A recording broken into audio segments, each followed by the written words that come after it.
What's up? This is a Nowhere to Go But Up podcast. I'm your host, Sean Dustin. This is episode 7.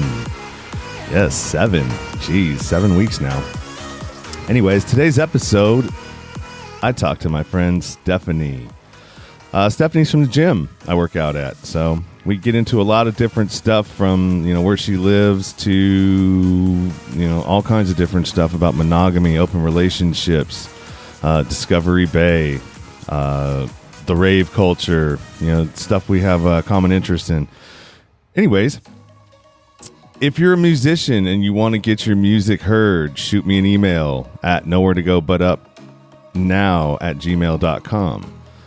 If this is your first time listening, let me give you a little bit of breakdown on how this show works. So, Nowhere to Go But Up means exactly what it says. This week is a little bit of the lighter side of what I do when I deal with people that interest me, other individuals that I've met that have an interesting story outside of bottoms in their lives, struggles, stuff like that. In between episodes, there will be some of the more serious stuff like addiction, weight loss, all that stuff that people struggle with and try to get through. And I bring you those stories.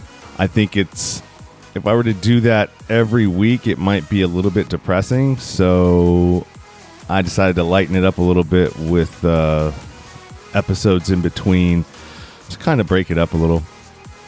So without further ado, let's get to the episode and introduce my friend Stephanie.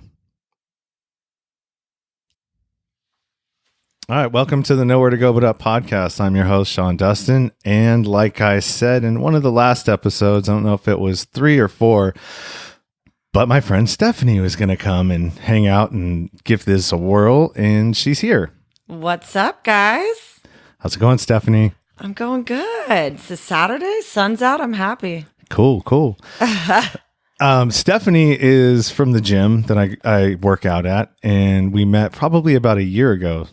Probably about, yeah. Or maybe a little bit more. I know we had met briefly, and then you disappeared for... So I have no excuse. I got a dog, and so I worked and I went home to take care of my pup, but now she's an adult. She's good, so I need to get my ass back in the gym. Yeah. So, well, I mean, dude, I don't enjoy the gym at all. I enjoy the benefits of it, and I enjoy, the body that comes from the hard work, but I don't like the path that it takes to get there. Oh, yeah. I trained for a half marathon. It was horrible, but you know what? I felt good after. Okay. So part of what I'm trying to do is I know I put it out there as a dating part of the podcast, but it wasn't, like I explained earlier. It's not really dating per se. It's just it's sort of what I'm doing in my life at the moment. And it happened to be online dating. And, that's a mess in itself. Yeah, it sucks. There's nothing like... That takes motivation. Oh, well, I mean, it's entertaining. If you don't have anything better to do and you want to kill half an hour... It is, yeah. You can go look at some profiles and see, how people are trying to hide their bullshit. Well, that part's fun. When you're swiping, it's fun. It's like shopping. And then once you meet up with people, it's a nightmare. But, Yeah. I'm just kidding. So you've been single for about how long now? Only about a month, actually. Wow. Yeah. Remember, I'm fresh out. Yeah, that's right. Yeah, I'm a freshie. But I mean, it was only about an 8-month relationship. So to be honest, I have like a pattern usually of doing like 2 years on, 2 years off, 2 years on, 2 years off. This isn't planned. It's just how it goes. So I definitely have plenty of experience in being single. I'm actually pretty good at being single. I actually enjoy it quite a bit. But yeah, I just got out of an 8-month relationship. So. And what have you been doing? Because you've been traveling and doing all kinds of stuff with your girls and stuff. Too much. I mean, yeah.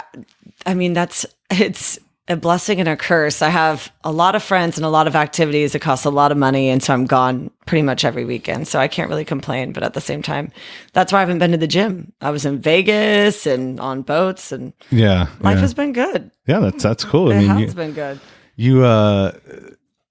You're pretty, how old are you? You're 30? I'm 30. Yeah. Ugh, gross. No, why do you say gross? I'm just kidding. No, we always have a vision of where we'd be at 30. And I think career-wise, I'm good. But I definitely thought I'd probably start a family at this point. Oh, okay. You know what I mean? Yeah, yeah. So now I'm single again, which is fine. But, just the 30, it just doesn't sound as good, Well, what spectrum of a millennial are you at? Because I don't know much about millennials. So I was born 1988, so I think I'm kind of in the middle. Maybe, I'm not sure. We looked it up one time. I think I'm in the middle. Yeah. Okay. But you don't seem to have a lot of, like, you're a little bit more, you're different than a lot of the millennials that I've met. You know what I mean? Like, you have your shit together. Different. Yeah. And you're not, like, you don't pay attention to social media. You don't deal with any of that stuff. I have 4 pictures on Instagram. It's really bad. Yeah.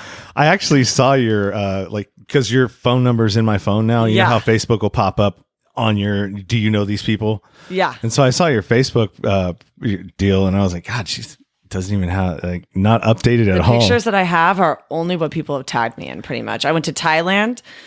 I'm pretty actually on the opposite end. I'm pretty horrible with my phone. Like, people know I'm pretty bad at answering texts. I don't take pictures. I was in Thailand and I didn't take one picture. My friends took pictures and they sent them to me.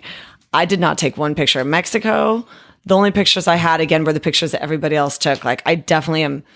My friends make fun of me. They're like, you're worse than my grandma. Like, you're horrible. I'm horrible with technology. I don't like it. I don't enjoy it. But I do the bare minimum. Yeah. Yeah. I actually just posted something on Instagram for the first time in 4 years. I was pretty proud of myself. What? I know, right? I'm going to have to go check it out. Well, I felt pretty old because I went to EDC and this is when I felt old. I went to EDC and I met all these people and everyone was like, how old are you? It's like, I'm 30. They're like, oh, wow.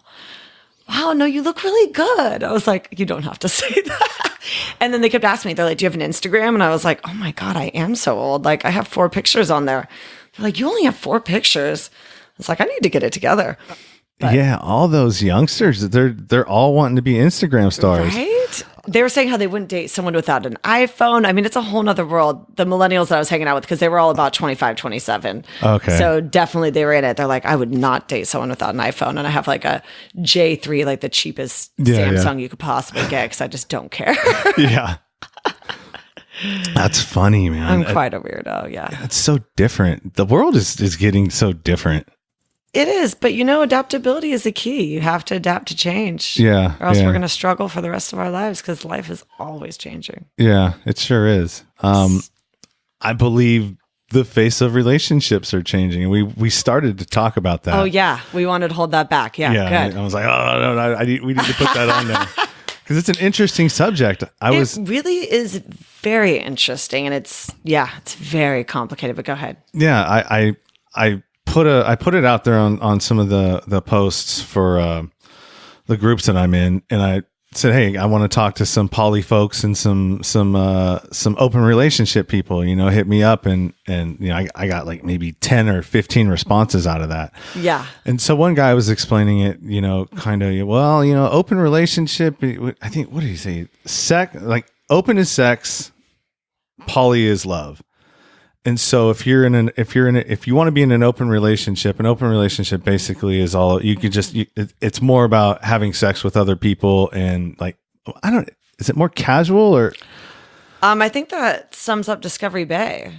Oh yeah. That place is. Kidding, but I think open relationships, there's so many rules, so many different rules. I mean, I was about to throw someone under the bus, but yeah, a lot of times people think they want it, and then once it happens with the other person, they don't like it so much. I've had a lot of friends that were like, we're in an open relationship, and once their partner did it, they lost their shit. So, No, open for me. Yeah, exactly. We all like the idea of freedom, but then we're all possessive a little bit too. So I don't know. It's definitely not for me, but you have to have a lot of strength. You have to have a lot of internal strength and not have jealousy and insecurities. I mean, jealousy is pretty easy to have. And if you're always comparing yourself to what somebody else has, I could find that being pretty complicated. Yeah. The only thing I can liken it to is like a threesome. You know what I mean? I've participated in a few of those, and you just quivered a little bit. Well, Was that in a good way? No. It wasn't It a was good. complicated. Yeah, because if you're, so if you, there's jealousy, right? yeah. If you're not paying attention, like if you're giving the other person and like your chick is like getting, you know what I mean? If you're not splitting that attention up, it could go bad quick, you know. And I could imagine. I would think it would have to be like two casual girls rather than like someone you're in. I mean, people have done it, but that's the thing. You always hear about couples fighting about it too. Yeah. So it seems like they like the idea of it, but the execution usually doesn't last for very long. From what I've seen, a lot of open relationships don't seem to make it. Yeah. In long term. And they're semi-open.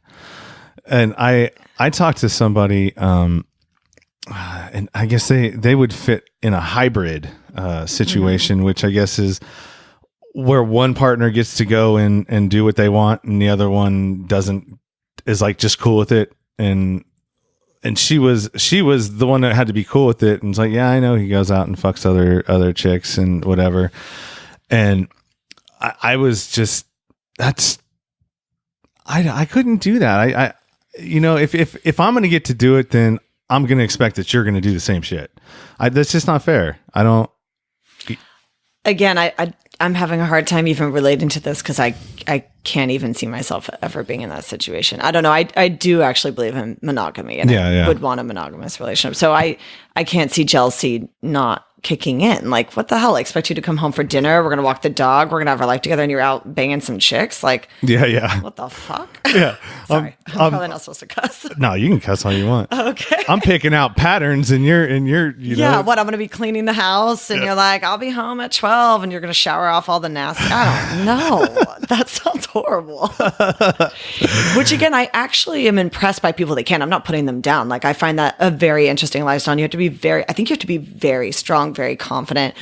But I wonder if it still fucks with you. You know, as much as they could say it's fine, I wonder if internally they think it's okay because they want the freedom. But internally, I wonder if it still causes like anxiety and complications in their life. I don't know. Oh, yeah, it does. I was listening to an interview with a guy and he was saying that if you want to, what was the word? I'm going to fuck this up. I always fuck up sayings when somebody, oh yeah, I know a guy said something and I tell the story horribly.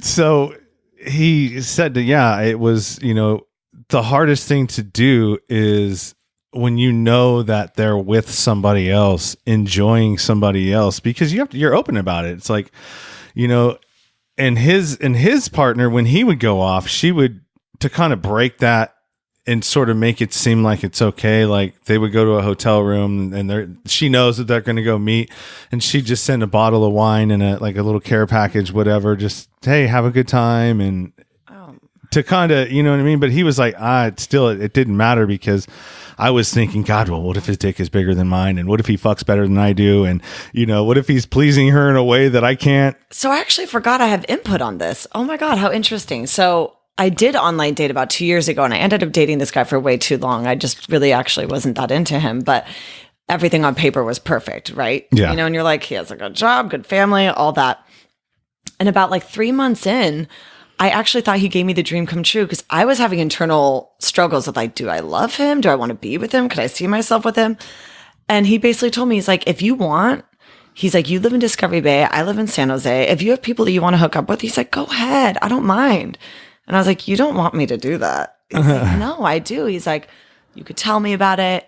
It was actually his fetish. Okay. It was actually, so at first he was like letting me know I could be free. And I was like, I don't know how I feel about this.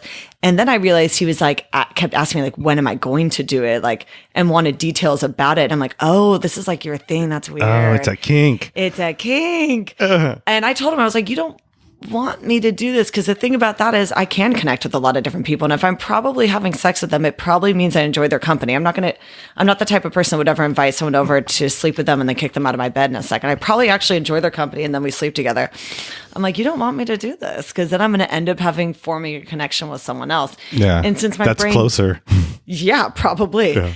And since my brain does kind of work in a monogamy way, I do like to focus on one person at a time. So I was telling him, I was like, you don't want me to do this because if I go down that path, I'm probably going to make a connection with somebody else and then I'm going to naturally like weed you out. Yeah. You know? Yeah. But it was a weird kink. Yeah. I couldn't get into it. Yeah, I don't know. I broke it off a few months later, but I really tried. Yeah. Yeah, I know and the guys that like to watch their women get fucked. God, I have friends that have told me stories, and I'm like, this is so interesting. Yeah, I don't. There's nothing about that. Like even when I had a threesome with or with a couple, or no, it wasn't a threesome. What's it with a couple called? Oh, an orgy. Well, no, that's with a bunch of couples. Oh, well, I don't know. I don't know. Still more than one. Yeah, 2 parties I think would be an orgy. Yeah, maybe it would. Yeah, it doesn't have to be like 6 or more. 4 would be an orgy. Yeah, I don't know. I forgot what I was going to say. Google it. Yeah, I forgot what I was going to say. What I was going to say about it, but it was I don't know. I've been almost put in those situations because I'm way too fucking friendly and everybody thinks I'm down. And then I'm like, oh, this is what's happening. Oh, no, I'm actually not down. I'm out. It's happened like 2 or 3 times where I was like, oh my God, I'm such an idiot. I thought we were coming over to play pool. You guys want to fuck me. Oh, I get it. Yeah. I'll sleep in this bed. You guys are totally cool though. You guys have a good time. Yeah. That's, My friends are like, how do you keep getting in these situations? I'm like, damn it. That's because you're a hot chick that's cool. I think I'm just too damn friendly. Yeah. Yeah. I am an open person generally. Like, I don't judge. I really don't give a shit what people do. You can do all the things. So I think people are like, yeah, she's down. Yeah. They get a few drinks in me and I'm like, oh no. I'm down to sleep alone. Yeah, exactly. I'll play my pool. Yeah. We'll talk in the morning. We'll have breakfast. You can tell me how it went. That's funny. But yeah, what we're, back to talking about the relationship things. Yeah. I feel like the younger generation, even younger than you, even when you talk about like, because I know this other girl that has teenagers in high school and she's like, dude, the girls are so aggressive now. Like they just go after whatever it is that they want. Like they're the ones that are, chasing after the guys for sex. And the type of sex that they're having these days is like, they're doing all kinds of shit. Like the threesomes and all in high school. Oh, yeah, because of course, I guess that could happen. Well, look at it. Where are they learning sex from? Anyways, they all have access to Pornhub. I was just about to say it probably. I hate to bring it back to technology, but it probably has to do with technology. You could look things up and research, and yeah, you can. Okay, so again, podcasts. People are hearing about stuff. They're like, let's try it out. Yeah, there's no parental controls on podcasts. You can listen to an explicit one. You can listen to whatever you want. Yeah. And like when I was growing up, how I learned about sex, I never got the sex talk. All right. My dad didn't, they were divorced when I was 5 and they never told me about any of that shit. How I found out about sex was across the street neighbor had a fort, and in that fort, there were dirty magazine pieces and pictures and shit. Typical story. Yeah. So that's where I learned about it. You know what I mean? And I saw what they did, and then I would just, that's just kind of how I knew. And when you're a kid, you always have intuition anyways. Did you kind of, even when my parents told me, I think I asked at like age 4, I was like, where do babies come from? Yeah. And I knew it was naughty. I think I already knew. And then my parents gave me way too many details and I was like, holy shit. Yeah. Yeah. So that's how I learned. And then you play doctor. Then you do all that stuff when you're a kid. Right. Naughty kid. Yeah. Let's play house. I'll be the dad. Right. Oh my God. So funny. Yeah. So my friends won't admit it, but my friend Ashley and I were always super open about this. We're like, did you ever do this with your friends when you were younger? And our other friends are like, oh my God, no. I'm like, I think that's normal when you're a kid to like, yeah. Yeah. Every kid explores. Crazy, but yeah. Every kid does, and they will explore with boys and with girls. That's how you kind of figure out. Yeah. You know what I mean? And nobody dude, it's a shameful thing that nobody wants to talk about, but everybody does. Everybody does. Yeah. We're all built the same, except the only difference is environment. But we're wired the same. We have the same biological functions. Yeah. We're designed to do the same shit. We were put on this earth to procreate, so I'm sure we get curious about it. Yeah. Yep. And that there's another thing too that kind of about the whole monogamy thing. Like, yeah, I'm not saying I'm against it. I've been in so many relationships that have failed, and I'm just trying to figure out like what the fuck is the problem? Is it just me or do I just need to change the kind of relationship I'm in to fit how I am? Yeah. You know what I mean? Yeah, maybe you need to talk to a therapist about that. Oh, fuck. I thought that's what this was. Because I have the same question. That's the thing that sucks too, is don't you hate, I feel like I keep trying things from one side of the spectrum to the other. I tend to do that, overcorrect. Do you ever do that? Like you go from, for me, like the bad boy, the like kind of womanizer to like the super, super square. And then I kind of go from one side of the spectrum to the other and really overcorrect. So it's really hard to find what works because you find out what doesn't work. And then you're like, maybe I try the opposite of that. And you're like, well, that doesn't really work either. So yeah, it's really kind of a learning experience. You have to see how you feel of the thought of it. I'm not going to lie. I mean, if you were madly in love with a girl, would you be keen on the fact that she's fucking other men? I don't know. You might be keen on the fact that you have the freedom because, of course, that doesn't hurt you. But if you're madly in love with a woman and you're like, this is my wife and I love her, would you really want her to be out and about doing her thing? No. Probably not. No. And again, that's not everybody. Some people totally are. It's very challenging. Yeah. And like I said, I don't know that that's like, I've been in those situations. So for me, it's like, I've already been through a lot of stuff. Mm-hmm. You know, I already, selling drugs and all that stuff and hanging out with strippers and that whole lifestyle, because they both go together. Oh, of course. Being a part of groups that, we would go and hang out and I'd go back to a place and there'd be a fucking orgy happening right in front of me, and I've experienced a lot of different shit. Well, good for you. Well, not like that. No, that's not bad. But if anything, it's a learning experience, right? Yeah. Well, I mean, I know what I'm missing. Yeah. So a lot of times in life, guys, girls too, we tend to think we're missing out on something. So we will just do it because we don't want to miss out. Mm-hmm. And well, it's okay to experiment. Yeah. And then you see how you feel. If your gut tells you don't feel comfortable with that, or if it sparks something within you that seems to be exciting, then go for it. But you just have to follow how you feel. And yeah, there's some people that are super, super open, and that's great. Yeah. It's not for everybody. Yeah. I'm open with who I am. Yeah. I'm super open with who I am. I don't like that. Me too, maybe too much. Yeah. Well, I just don't like I don't like hiding. Like there's things in my past that you know what I mean? That people may want to know before they know me. But definitely nothing to be ashamed of. In fact, I've had a lot of things in my past as well, but if anything, I'm kind of proud of where I am now and what I experienced. And it's not always better just to play on the safe side too. You have to experiment and try, and you learn more. Yeah, for sure. So what did you do? I mean, as far as like your career wise? Yeah, so I'm a physical therapy assistant.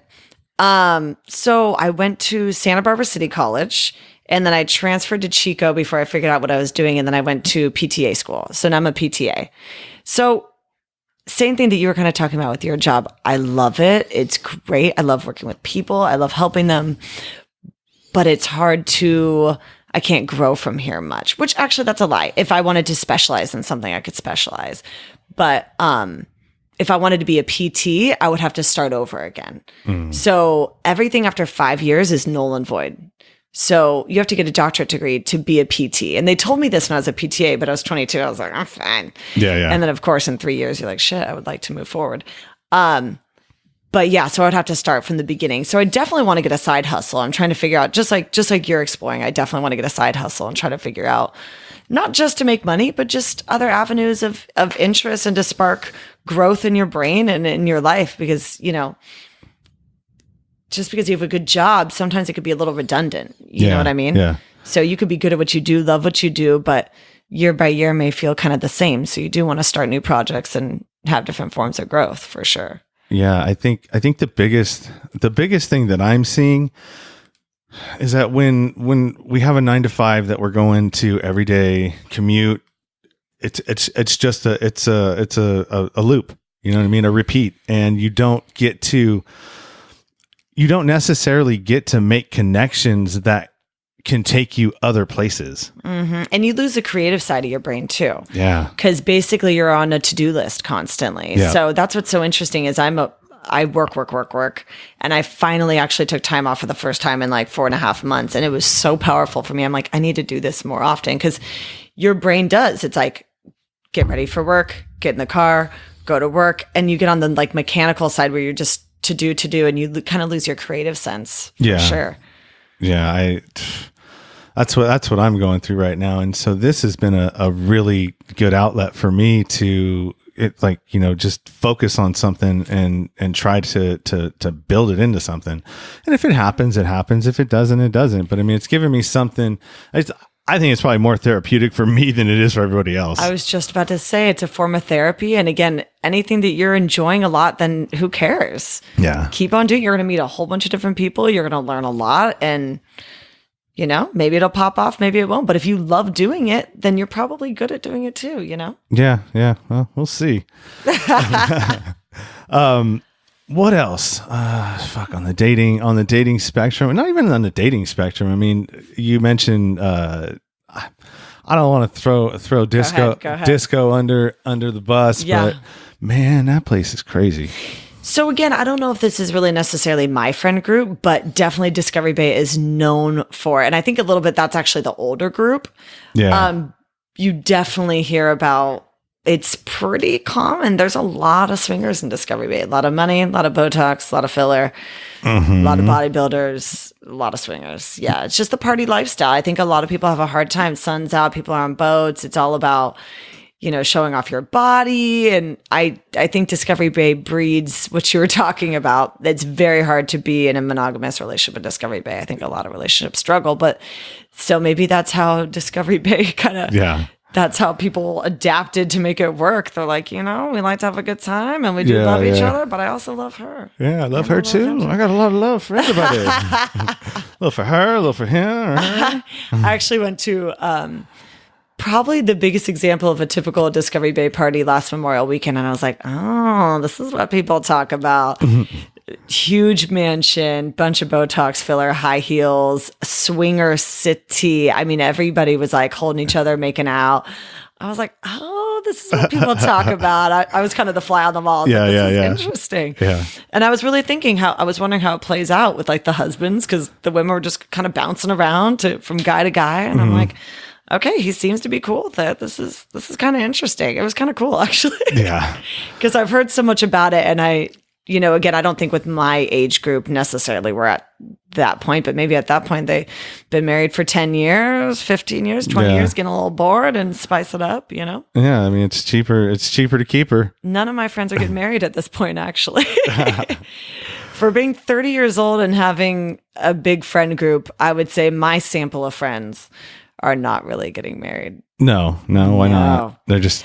I've been trying to figure that out because I had a roommate who was 24 and she was going to weddings like 5 every summer.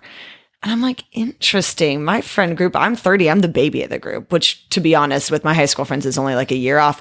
But most of my friends are in their 30s and 40s. And I don't know, maybe I just hang out with like more of a single crew, probably because I'm, more single. But I don't know. Most of my friends are traveling. One friend just went to Costa Rica to do yoga.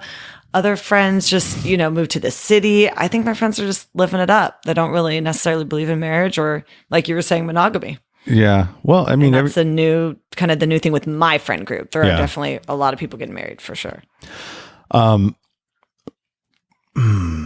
of my friends are, there's been a few that got pregnant, but not a lot married, no. So I remember you were talking about you want kids in the family, right?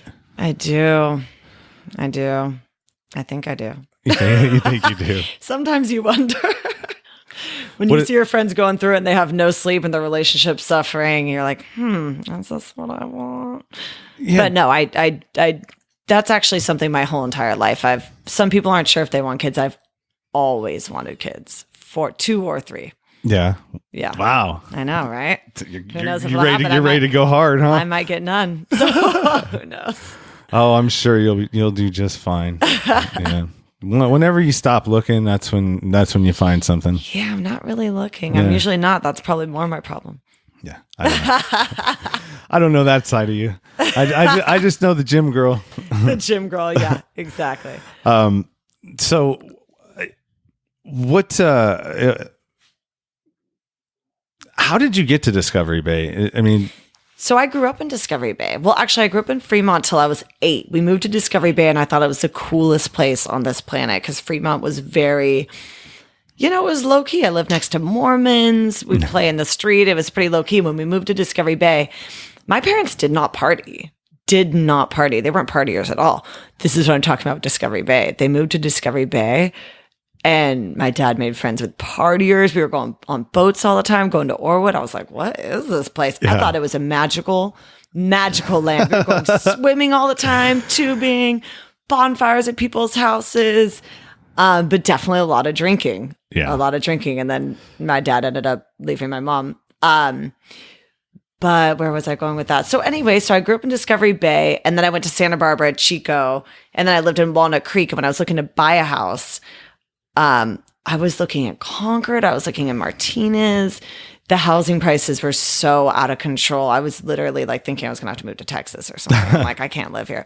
Every house that I would go to, I'm like, oh, this looks good on Zillow. And I'd pull into the neighborhood, and I'm like, I'm in the hood. Okay. Yeah. So one day someone posted about Discovery Bay, and it was a 3-bedroom house on the water, $2,400 a month. And I told my roommate, I was like, oh my God, why didn't I think about Discovery Bay? I never thought I'd come back, to be honest. Mm-hmm. And then I thought about it. I'm like, I wouldn't mind going back to Discovery Bay. So I looked for houses. And to be honest, I make decisions pretty quick. So one day I looked at 3 houses, picked the second one, made an offer, and that's the house I live in. So. Oh, that's pretty cool. Well, so was this in the time when? 2016. Oh, so that wasn't. 3 years ago. Yeah, it was 3 years ago. So that's not too. It wasn't 2010, 11, 12 when you were getting able to. Got lucky. Yeah, I would have got lucky. It wasn't the top of the market, but definitely, I think I actually overpaid, sadly, for my first house. But that's okay. Well, fuck, you're 30 years old. I mean, you're doing good if you got your own house. Shoot. Fuck, I'm 45 and I don't have shit. But that's not the only sign of wealth. In fact, right now it's more of a liability than an asset. I had to pay for new dock. I have to pay for new deck. I have to redo my floors. It's not making me money right now. But yes, long term it can. So yeah. But right now it's actually more probably draining my income more than anything. Well, you have roommates too. So I mean that makes it a lot easier. I do. I'm lucky. And they do help me take care of my house. So I actually realized we had 3 girls in the beginning. We called it the cat house. And I realized there needs to be a fucking man in the house. You need to have a man in the house. So they fix stuff. They love to men love pressure washing the deck. So they're always taking care of my deck. I'm like, please do that. But then they don't necessarily like clean the kitchen. So that's my job. But no, having roommates is beautiful. I'm not really a fan of living alone. And we work as a team. I have my dog. One of the guys, Mike, is retired. So he takes care of my dog a lot of times during the day. No, it's beautiful. We're like a unit. Yeah, that's cool. That's really cool. Yeah, I prefer it. So yeah, I know quite a few. Well, not a lot, but I know some folks out there, and I've met a lot of women online. Because they'll that are from out there, and they I guess since I'm close, they'll hit me up, and I'm just like, yeah, I guess since I'm close. Oh, you're afraid of Discovery Bay people? Is that what I'm hearing? No. I just don't. We end up getting into discussions about how silly Discovery Bay is. It's a silly, interesting place. Yeah. It's like a catch-22. I'm like madly in love with it, and I also am afraid of it at the same time. Yeah. It could go 2 different ways for sure. Yeah, and I love the water. I mean, I have jet skis, and I've had a boat, and I'm all in about like camping and shit like that. Oh yeah. So I don't. And actually, when I go, I launch from Discovery Bay. I don't go to Orwood because it gets so packed at Orwood, and they have that whole row of people that are sitting at the. Oh my God! Bar. Remember when they used to have bleachers to watch people and make fun of them? No, I've never saw that. Oh yeah, there used to be bleachers where you could just sit and like have a drink and make fun of the people launching their boat. Apparently, yeah, it makes it even worse too because they're watching you, so you make mistakes because you're like, God damn it! Of course, you're like, look away, fuckers. Yeah. So I just skip that whole shit and just go to. I'll drive the extra 15 minutes to not have to deal with that. Yeah, the social part of Discovery Bay can be very dangerous, like the party lifestyle, but. At the same time, growing up on the water is like today. I'm about to have friends over for a barbecue.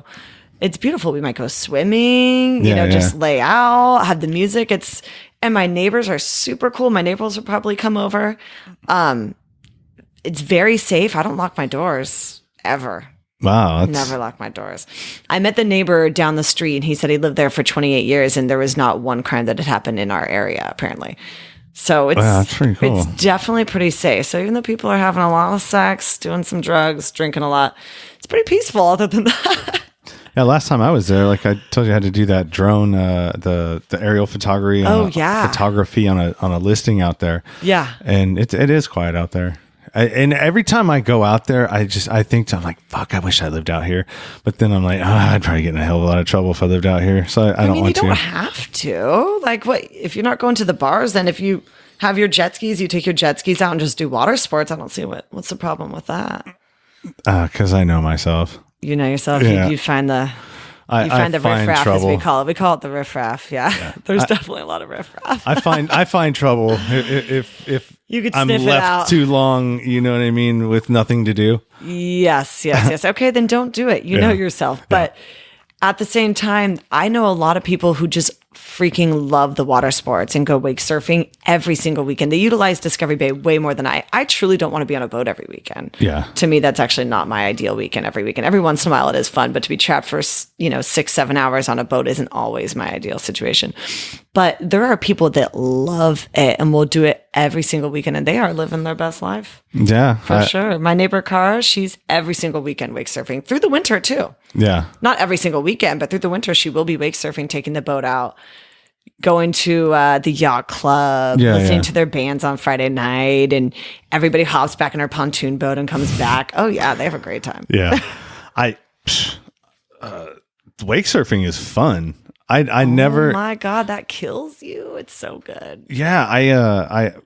The only thing when I had my boat, it was a one of those jet, like a Yamaha boat. So it didn't have the deep V and it didn't have all the other stuff. So the wake never got big enough that you can actually have a wall to speed up and keep yourself going. And so I never was able to get off of the rope. And so and every time I did, it just went, no. I honestly haven't in a few years, sadly, and that's really embarrassing to say because I live in Discovery Bay, but yeah, it's a lot of fun. It's a killer workout. The thing about it is it's much better because wakeboarding, when you fall, you could hit hard. Yeah. And there's times that I fell where people are pulling in the rope. I'm like, how'd you know I was done? They're like, oh, you're done. Like you fell hard. And wake surfing, you just kind of, if you fall, you just kind of fall like a falling leaf. So you could definitely be more, aggressive about what you try, and you're not necessarily going to injure yourself as easily. So it's a blast. Yeah. I made that mistake in wakeboarding. I watched a YouTube video before I went out. Big mistake. Don't ever do that.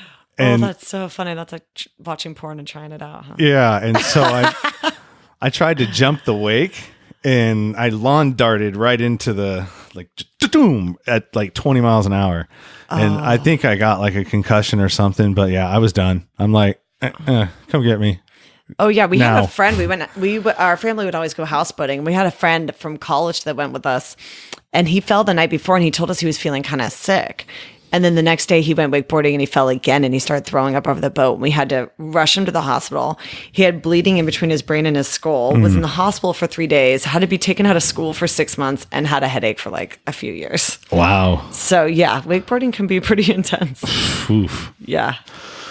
Wow, we really got off topic. Well, if you guys want to learn about Discovery Bay, now you know. Yeah, just bored the shit out of you.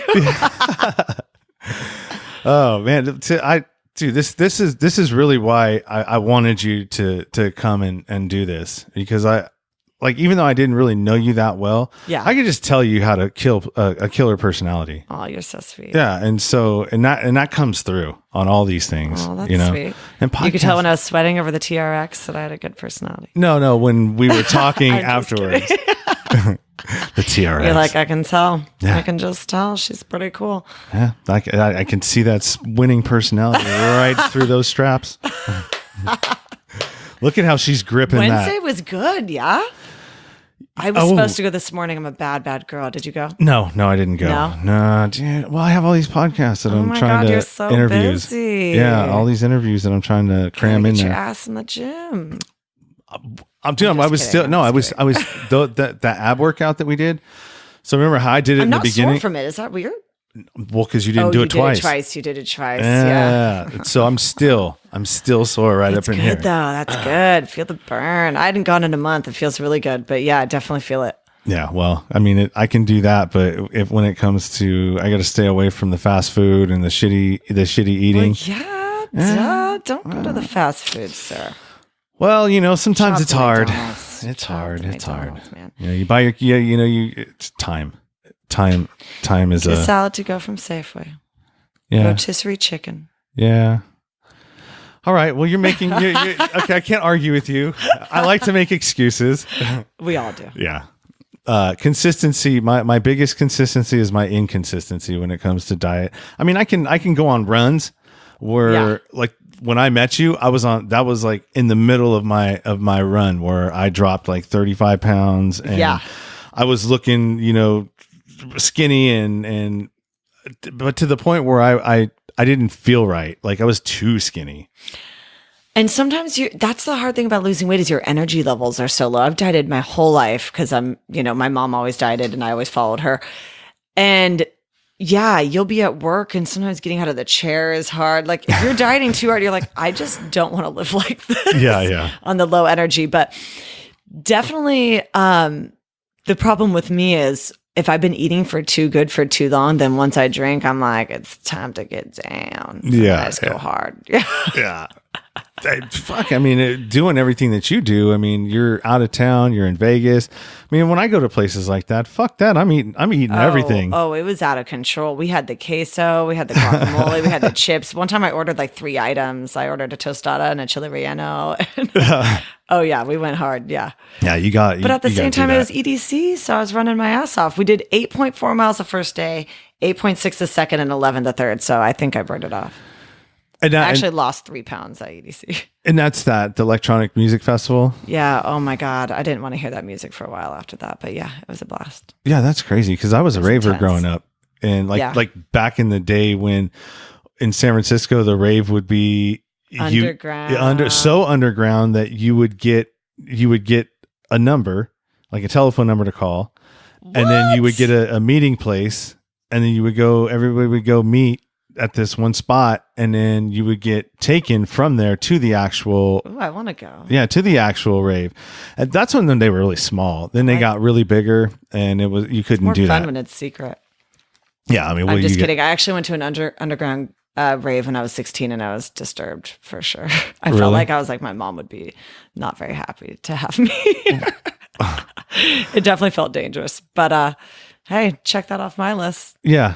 Dude, I loved it, man. Dark area in Oakland, yeah. Yeah, it was Oakland, the great places. 16 years old, yeah. Down, what area is that? Down like off of International. Who fucking knows? Yeah, definitely a long time ago, and I'm directionally impaired, so I have no idea where it was. It was just some type of warehouse. Yeah, I used to hang out with the guys that did Area 51 Productions, and so I would go to all kinds of different ones, and fuck, man, when I think about it now, like I can't even picture myself as a raver now, like with glow sticks on my feet and my hands and just dancing high on ecstasy. Everybody wants to touch you. That was my thing about that one. Everyone's like, lay down. I'm like, you're random and you're sweaty. I don't really want you to touch you. Yeah, and everybody wants to oh, here, experience this. Oh, yeah. Remember the Vicks Vapor rubs? And people were like rubbing ice cubes on your back. I mean, people did we went hard back in the day. Yeah. If you walked in on a party like that and you weren't involved, you'd probably be a little disturbed. But yeah. It was an interesting time period. I think that's starting to phase out, actually. You do? I mean, never mind. I just lied to you. I just went to EDC. I guess I'm thinking more like the underground rave type stuff. Oh, yeah, and ecstasy. Ecstasy isn't that popular anymore. No? No, it's phasing out for sure. Well, it's Molly now, isn't it? Or is that something different? Now it's Molly, which is very similar. I mean, one just had a lot more shit in it. So, you just get a little uppers with them. But yes, Molly is popular, but definitely not as much, I don't think. Remember the hyphy movement in the Bay Area? No. Oh my gosh. No, well, see, back in the day when I was doing it, so that was like late 2000, like mid 90s, late 2000. I was selling ecstasy, I was selling coke, GHB. Okay. All the club drugs, because my days would be so Sunday. No. Monday was the only day I was off. And I would go to a club. No one's getting high on a Monday. No, clubs are open. Oh, okay. Except for the strip clubs. But you know what I mean? I would go to the clubs and end up at the strip club. And because that's where, if I wasn't making any money there, then I know I would be able to make money at the strip club. Definitely. And that was my week. And I got one day off. So definitely, I can't believe you don't remember the hyphy movement in the Bay Area. So you don't remember Keek the Sneak, all the Bay Area movement music?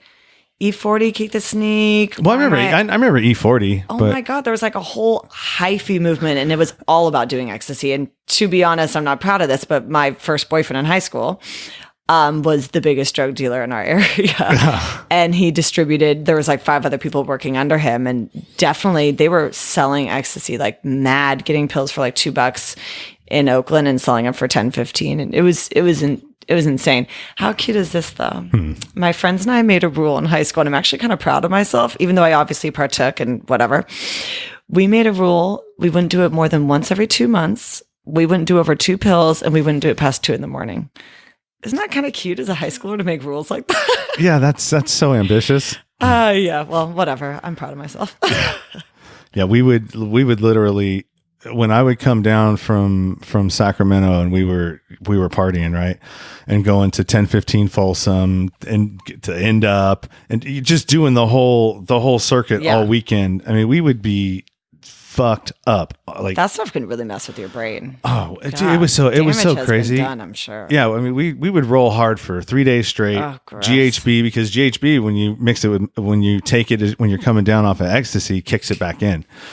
And so you wanted it to come back. Sometimes you just want it to go, go away, be normal. We're still in the city. We still, you know what I mean? We still have, gotcha. We still have, we got to go to this club still, at this time. It was, Those memories of those come downs are not favorable at all. Oh, dude, I would miss that at all. No, there would be times when I would just be sitting on the couch and I had slept a little bit. You can't really get too much sleep, and you're coming down. In your sleep? You talk in your sleep? Do you remember that? No, I don't remember talking in my sleep. Oh, yeah. People would definitely talk in their sleep more. I would watch my emotions would be fucking off for like weeks, and so I would like a Hallmark commercial would come on, and I just start bawling for no reason. Oh God, yeah. I remember we couldn't eat Taco Bell. We could barely chew the tacos, and I was supposed to go on a ski trip with my dad, and I had to cancel, and I just cried with my friend. I was like, this is horrible. I hate myself. I can see that. It was definitely a dark time. And then after 2 weeks, we're like losers. Yeah, exactly. We're like, what are we doing with our life? This is not right. My mouth is cut up. I got 2 hours of sleep. I'm sorry, Dad. I've been chewing on the same piece of gum for 9 hours, and it's disintegrating in my mouth. And then 2 weeks later, you're like, I'm normal again. Yeah, let's go. Yeah, I do definitely feel like, that was definitely a hard drug. Probably. I'm glad that's phasing out. Yeah, I have a story. Oh, tell me. Okay, so it was Halloween, and I want to say probably late 90s. And that's when things were going real hard, huh? 90s were pretty heavy with drugs, huh? Yeah, well, that's when all the club shit was happening, And wasn't it like beginning of the 90s is when meth got popular because everyone did coke and they're like, this is too expensive, and then meth came out. Yeah, and at first it was the crank. The bikers were making. What's the difference? Just the way that it was made, and it's a lot dirtier. Harder? Crank is dirtier? Crank is the dirtier shit. Sounds dirty. Like they both sound dirty. Well, I don't know. Yeah, they're horrible drugs for sure. Mm-hmm. I mean, I was addicted to that. Was my drug of choice, which brought me down. But the crank was the biker version. They call it P2P. It's just the way it was made. And it's a weight loss gym. It was just fucking nasty stuff. Like you would snort a line and you could literally 3 days later, there'd be like a piece of it stuck in there that I got a whiff and like, oh my God, it's horrible.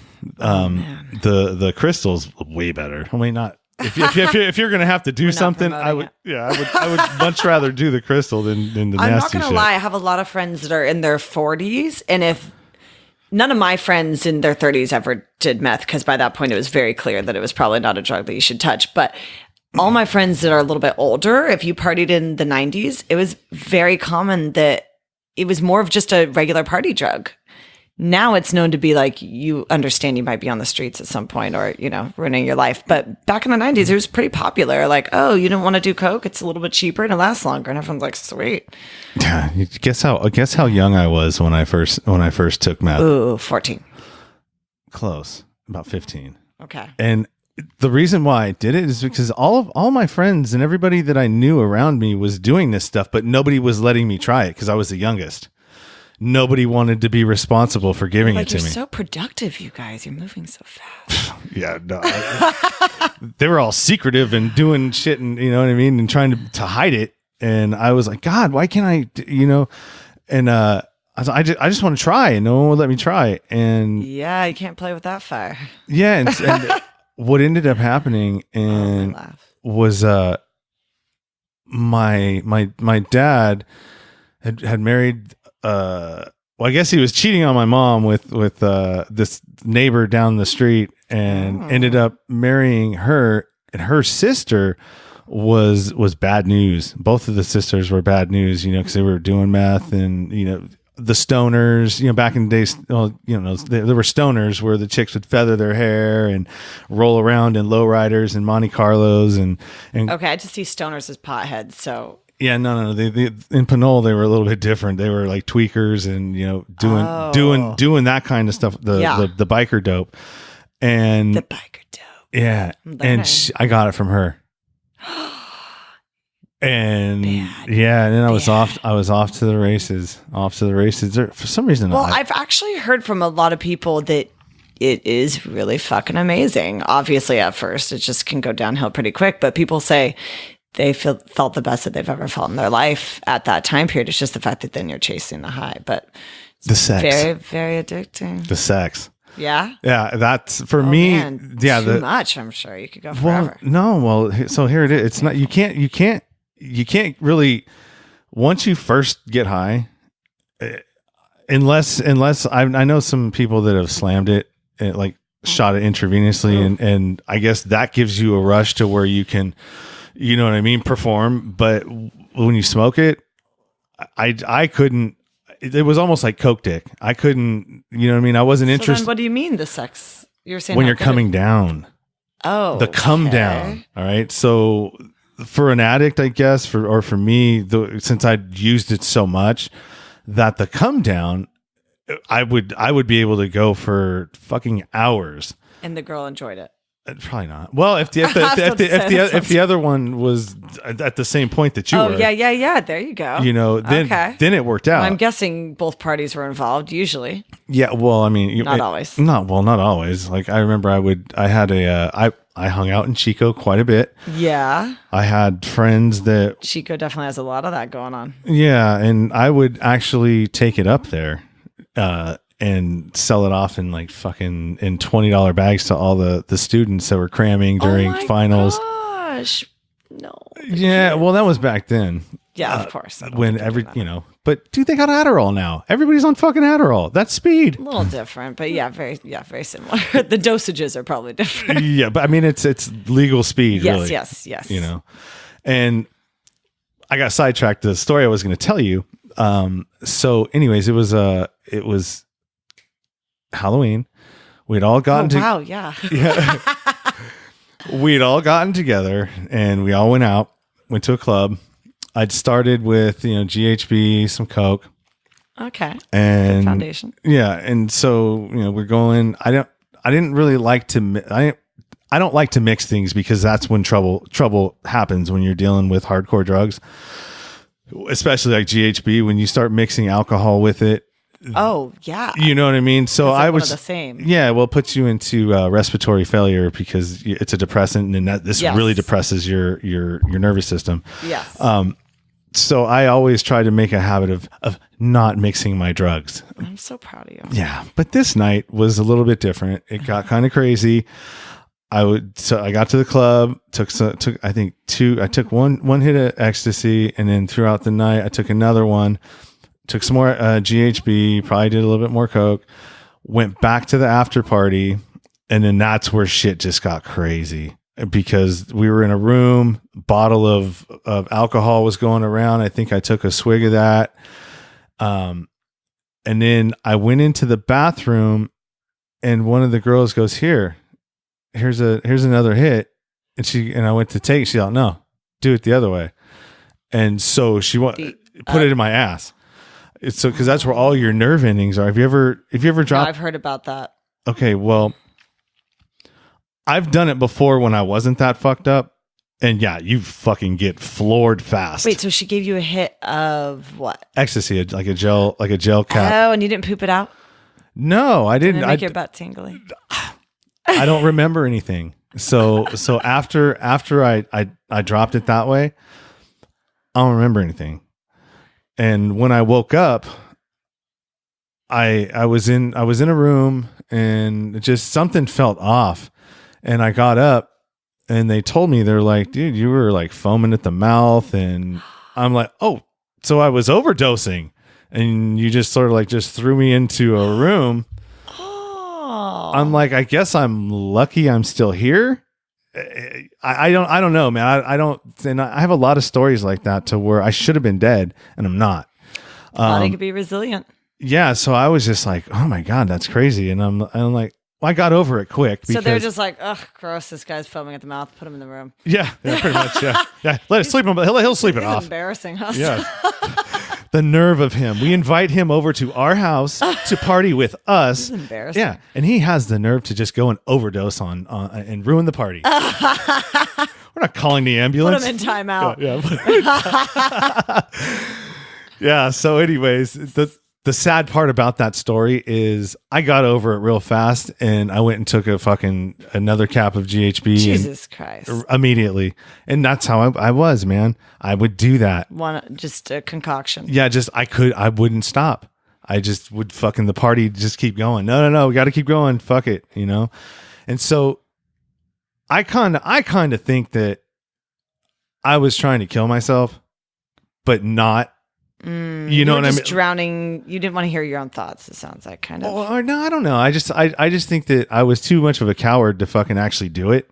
So I'm just gonna party my ass off and go balls to the wall. And if it happens, it happens. And if I don't make it, then I don't make it. Oh, yeah, at least I'm gonna have fun fucking doing it. And then, well, yeah, you have fun. The thing about it is, you have fun during, and then after. Yeah. Drop real hard. Yeah. Drop. And that's probably the reason the cycle happened. Yeah. Yeah. I mean, you know, it's all an illusion. Yeah. Even that whole lifestyle, you know, the strippers, the drug dealing, it's all an illusion. It's a quick fix. Yeah. Because it's not real. Yeah. You can't sustain it and you can't keep it. Yes. yes. So. Wow, we really went off on a tangent. Sorry, guys. Yeah, well, I mean, you know, that's just kind of how podcasting is. Yes. I prefer conversations like this that just kind of go wherever. Yeah. You know, and you go here, you go there, we touch on this, touch on that. You know, and it just seems to me to be a more interesting way of doing it. Yeah. I don't like. Did you listen to the one where I was reading off of something? Like, how many of them have you listened to? I listened to all of them except for the guy who had the divorce, apparently. Oh, okay. Yeah. Yeah. You didn't sound like you were reading. You told us you were reading. Yeah. But you didn't sound like you were reading. You just said, I wrote 3 pages. I'm going to see how long this lasts. And then when you were done, you're like, oh, this lasted about an hour. But it didn't sound at all like you were reading. Okay. I don't like that structure. Like, it just feels. Good to think about what you want to talk about, maybe, but too much structure does definitely confine you a little bit. Yeah. Yeah, and just sort of. But it was fine. Yeah. All right. You're starting off. You're getting warmed up. This is normal. Yeah. All right. That's why I was kind of nervous today. I was like, I didn't really prepare anything. I don't know what I'm going to talk about, but I thought that was better anyways. I'm like, I'll just kind of see where it goes. So, what do you think so far? It's kind of fun. I kind of like it. Yeah. But who knows? I might hear myself speak and not enjoy it. Who knows? I'm sure you'll enjoy it. My laugh is a little much. I'm not gonna lie. Nah, you're fine. You'll enjoy it when I send you a screenshot of the episode and how many downloads it is, and it ends up being a large number. You're like, oh fuck yeah, I'm popular. I'm a podcaster now. Yeah, exactly. I'm like, I just found my side gig. This is what I do. I'll be here every Saturday. Yeah, right. So we're at about an hour. Really? Yeah. Damn. Okay. 57-31. Cool. This was fun. I enjoyed it. Yeah, cool. Well, I've always wanted to do this, so I'm really honored that you invited me. Well, that's cool. I'm glad you got a chance to experience it, and hopefully you want to come back and do it again. I think I will. Well, that's good. You guys, you hear that? I got somebody to carry me now. All right. Well, as always, take care out there, figure it out, stay 100. Figure it out. Yeah. That's all life is about, is trying to figure this shit out. All right. I had fun, guys. All right. See ya. Bye. Thank you for listening to the show, and thank you to Stephanie for being a guest. I enjoyed the conversation, and she will be coming back, so I'm looking forward to having her on future episodes. As always, if you got anything out of this podcast, please subscribe, rate, and review on iTunes. That would help me out very much. Also, what would help me out is if you know somebody who would benefit from hearing this podcast or subscribing to this podcast, let them know. Tell a friend. Or building a movement organically is the best way to do it. And the listenership, by you spreading through your words and your mouth to your friends or to people that you work with or wherever it is, that is one of the best ways to promote this thing.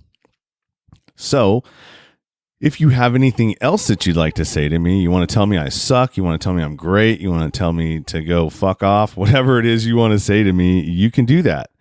You can email me at nowheretogobutupnow@gmail.com. You can hit me on Facebook. My Facebook page is Sean Dustin.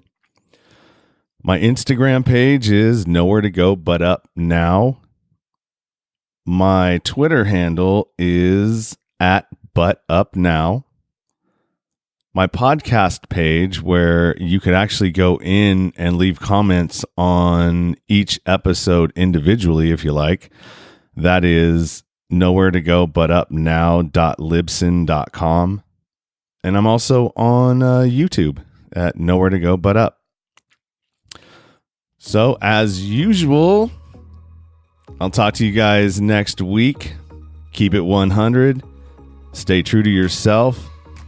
Everything else is just noise.